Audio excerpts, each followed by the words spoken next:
Hello மக்களே, இன்றைக்கி நம்ம எங்கே வந்திருக்கோம்னு பார்த்தீங்கன்னாக்கா மேடவாக்கம் வந்திருக்கோம். நிறைய பேருக்கு தெரிஞ்சிருக்கும், ஆனால் தெரியாதவங்களுக்கு ஒரு முக்கியமான விஷயம் இந்த வீடியோலேருந்து நான் சொல்ல போகிறேன்.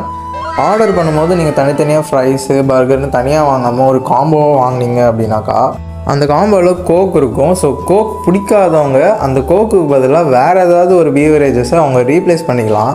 ஸோ நாங்கள் கோக்குக்கு பதிலாக ஹேசல்நட் ஃப்ளேவர் சாக்லேட் காஃபி வாங்கினோம்.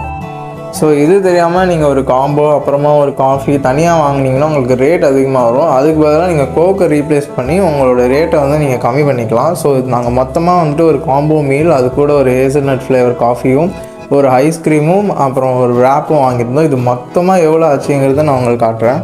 ஒரு நீட்டான ஆம்பியன்ஸ் அண்ட் ப்ரைஸ் வைஸ் ஒரு டீசெண்டான அமௌண்ட் தான். எங்களுக்கு பர்சனலாக அந்த ஹேசல்நட் ஃப்ளேவர் பிடிக்கல, உங்களுக்கு எப்படின்னு தெரியலை. ஸோ இந்த விஷயம் தெரியாத உங்கள் மெக்டொனால்ட்ஸ் பர்த்டே கிட்ட இதை ஷேர் பண்ணிவிடுங்க. So see you soon in next video.